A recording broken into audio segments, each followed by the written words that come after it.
लद्दाख के गलवान में चीन के साथ खूनी झड़प के बाद पहली बार कमांडर लेवल बातचीत हो रही है। थोड़ी देर में लद्दाख के चुशुल में चीन के साथ कमांडर लेवल की यह बातचीत शुरू हो जाएगी। इसमें भारत की तरफ से त्रिशूल डिवीजन के मेजर जनरल अभिजीत बापटा होंगे। आज की बातचीत में डिसएंगेजमेंट पर फोकस होगा और सीमा पर टेंशन को सुलझाने की कोशिश भी की जाएगी। हमारे साथ तमाम मेहमान बने हुए हैं। जनरल पटनायक, एक बात बताइए कि बातचीत तो हम पहले भी कर रहे थे, कमांडर लेवल की बातचीत भी हुई, उसके बाद जो हुआ वो हमारे सबके सामने है। उसके बाद जब विदेश मंत्री ने वहां के विदेश मंत्री से बात की तो उन्होंने अपनी बातें बता दी, गिना दी कि आपने ये किया वो किया, और वहां पर जो है गलवान में उनका अधिकार है, ये बात वो दोहरा रहे हैं। अभी भी कुछ मीडिया रिपोर्ट्स ऐसी हैं कि वहां पर चीन ने अपनी फौज और बढ़ाई है, घटाई नहीं है। ऐसे में ये क्यों माना जाए कि वो हमारी बातचीत को सुनने के लिए तैयार हैं? और क्या जो जनरल कृष्णा कह रहे थे ब्रेक पर जाने से पहले कि मिलिट्री एक्शन भी डिप्लोमेसी का एक जरिया है और वही जरिया अभी जरूरी है? ठीक बात है।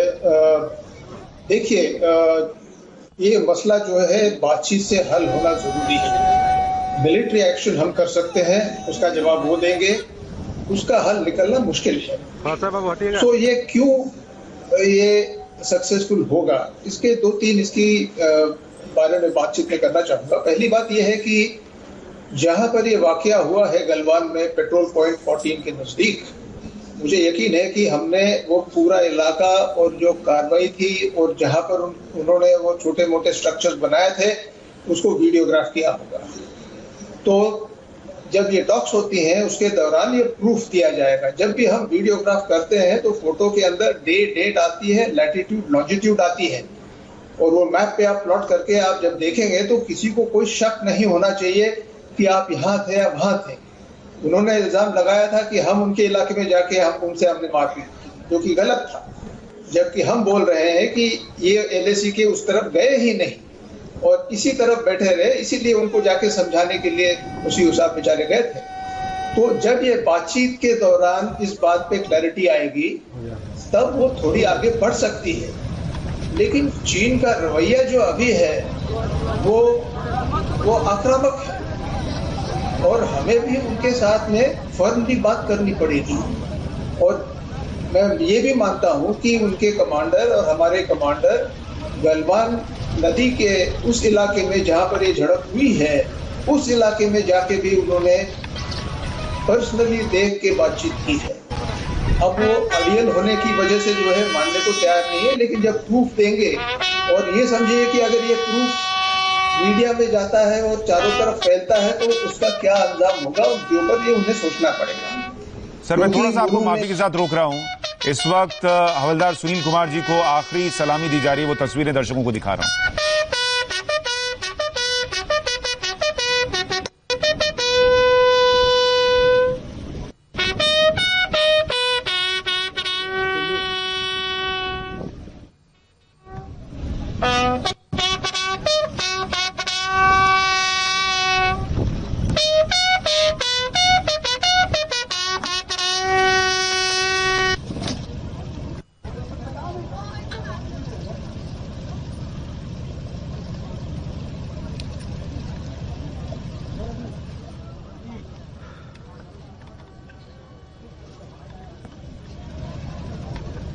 हवलदार सुनील कुमार, जिन्होंने देश के लिए अपने प्राणों की आहुति दी, उन्हें विदाई दी जा रही है, आखिरी विदाई दी जा रही है। पूरे सम्मान के साथ उन्हें नमन किया जा रहा है।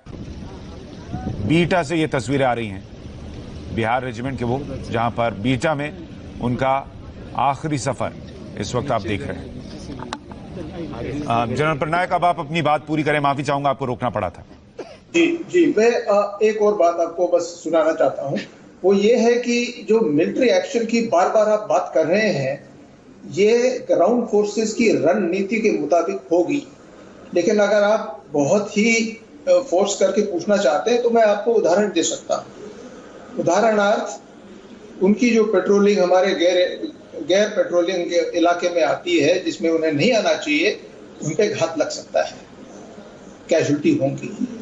अगर जिस इलाके में वो बैठे हुए हैं और जाने से मना कर रहे हैं, बावजूद इसके कि उनके डेलीगेशन कमांडर ने लेफ्टिनेंट जनरल स्टॉक 6 जून को हुई थी, उन्होंने ये माना था कि हमें LAC के पार अपने पोस्ट 1 पे जाना है, लेकिन अगर वो अड़ जाते हैं और वहां नहीं जाते हैं और वहां पर खुदाई करके जो है इंफ्रास्ट्रक्चर बनाना शुरू करते हैं, कहने से नहीं मानते हैं, तो उन्हें फोर्सेबली निकालने की जरूरत होगी, वो भी एक मिलिट्री एक्शन है। तो मैं इसके बारे में ज्यादा आपको इसलिए नहीं बता रहा हूं, सही बात है, कि ये डिसीजन जो है वो ग्राउंड फोर्सेस कमांडर के ऊपर होगा और वो सही वक्त पे लिया जाएगा और उसका अंजाम क्या होता है उसको भी ध्यान में रख के लिया जाए। ठीक है सर, देखिए रणनीति टेलीविजन पर साझा हो भी नहीं सकती, लेकिन इतना जरूर है कि आप लोगों को सुनकर, चूंकि आपका इतना बड़ा अनुभव है, आप लोग देश के बड़े जनरल्स हैं, अगर आप ये कह रहे हैं कि मिलिट्री एक्शन की जरूरत अगर इस वक्त है और अगर लग रहा है वहां पर मौजूद फौज को कि वो किया जाना चाहिए, तो वो करेंगे भी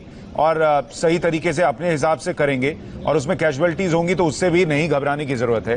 जनरल नरसिम्हन, आप हालांकि बार बार और हमेशा से बातचीत के पक्षधर रहे हैं और उसका पक्षधर हर कोई रहा है, लेकिन चूंकि ये मसला चीन का है जिसको बात समझ में नहीं आ रही, इसलिए मैं आपसे ये पूछ रहा हूं कि अगर कल विदेश मंत्रियों के लेवल की बातचीत होने पर भी चीन का स्टैंड वही है, अगर वो ये कह रहा है कि गलवान वैली तो हमारा ही है, हम यहां से पीछे नहीं हटेंगे और एक सैनिक पीछे नहीं गया है, तो आज मेजर जनरल लेवल की जो बातचीत हो रही है उसमें कुछ सकारात्मक आएगा, इसकी उम्मीद की जा सकती है क्या?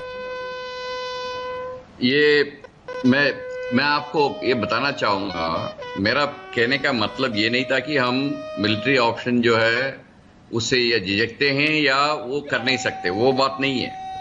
मिलिट्री ऑप्शन जो है लास्ट ऑप्शन होना चाहिए। जब तक बातचीत से चीजें सुलझाई जाए वो सबसे अच्छी बात होती है और उसका कोशिश जरूर रखना चाहिए। इसलिए मैंने बोला था कि हर लेवल पर आज जो मेजर लेवल की बात हो रही है, डिप्लोमेसी में बात, कूटनीति से भी बात होगी, राजनीति से भी बात होगी, उससे सुलझाया जाए तो सबसे अच्छा है। अगर ये नहीं कि हमारे पास ताकत नहीं है या हम ताकत को आजमाना नहीं चाहते, वो बात नहीं है।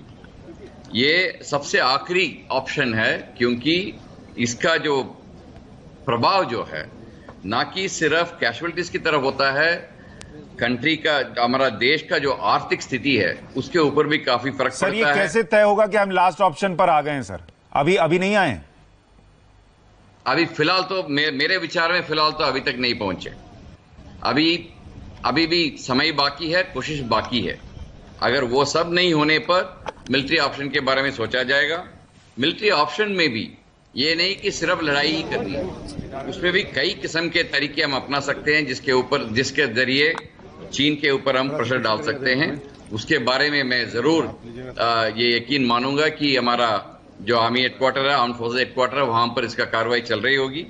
इसीलिए मैं बार बार बताता हूं कि ये आखिरी ऑप्शन होना चाहिए। लेकिन आपका जो सवाल है, जो आज का जो वार्तालाप है, आज का जो बातचीत है, उससे क्या निकलेगा ये अभी बताना नामुमकिन है, मुश्किल है। लेकिन मैं उम्मीद करता हूं कि कुछ न कुछ आगे का कार्रवाई के बारे में आज कुछ न कुछ उसका जो सोल्यूशन है उसके बारे में कुछ न कुछ जो है खबर आएगी। जी जनरल कृष्णा, मैं आपके पास आऊं उससे पहले दो तस्वीरें दर्शकों को दिखाना चाह रहा हूं। हमारे दो वीर जवान जिन्होंने शहादत दी, उन्हें कैसे पूरा देश नमन कर रहा है और कैसे उनकी आखिरी विदाई के बाद पूरा हजारों की भीड़ उमड़ पड़ी।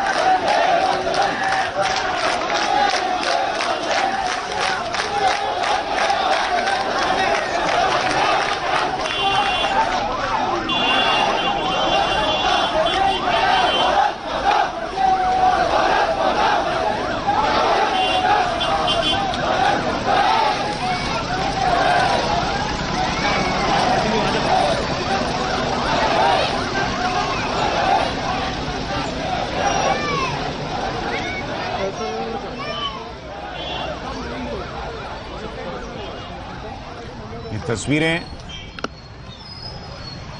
देश के अलग अलग हिस्सों से आ रही हैं और हर जगह एक ही सेंटिमेंट है, भारत माता की जय की गूंज सुनाई दे रही है। चीन के लिए गुस्सा है और यह बलिदान व्यर्थ नहीं जाना चाहिए, इसकी मांग है। जनरल कृष्णा, एक बात तो आप तीनों कह रहे हैं कि मिलिट्री एक्शन से गुरेज नहीं होना चाहिए। एक बात आप तीनों कह रहे हैं कि वो मिलिट्री एक्शन सीधा वॉर नहीं है, बल्कि उसके अलग अलग तरीके हो सकते हैं। जैसा जनरल पटनायक कह रहे थे कि अगर उनकी पेट्रोलिंग पार्टी ऐसे इलाके में आती है जहां उनको नहीं आना चाहिए, आप उन पर आप एक्शन ले सकते हैं, कैजुअलिटीज हो सकती हैं, उससे गुरेज नहीं होना चाहिए। लेकिन एक बात और बताइए जनरल कृष्णा, कि क्या चीन को लेकर, जब हम ये कहते हैं कि बातचीत, चीन को लेकर एक बहुत हवा भी क्रिएट हो चुका है कि चीन एक बड़ा मुल्क है, उसकी सैन्य ताकत, और जब हम ये मिलिट्री एक्शन के बारे में सोचते हैं, क्या वो आड़े आती है हमारे, और ये हम भूल जाते हैं कि वो देश भी है जो कितने सालों से युद्ध में नहीं गया, जिसने गोली नहीं चलाई है।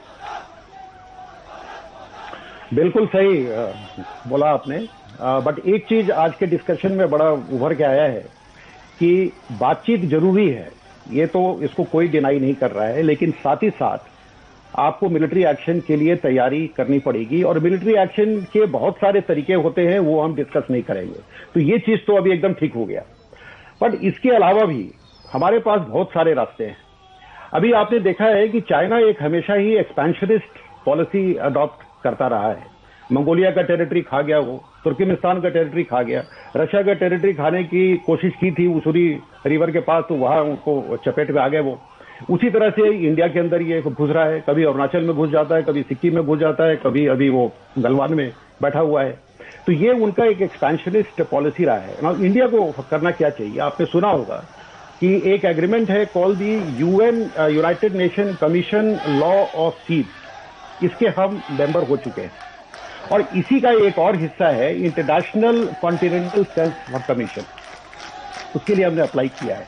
अभी भारत को चाहिए कि पूरा जोर लगा करके इसकी मेंबरशिप ले लें, क्योंकि ये एक ऐसा बॉडी है जो कि चाइना जो अभी अपना जो साउथ चाइना सी में क्लेम कर रहा है, उसको ये अपोज करती है कमीशन, तो इसका मेंबर हमको बनना अभी बहुत जरूरी है।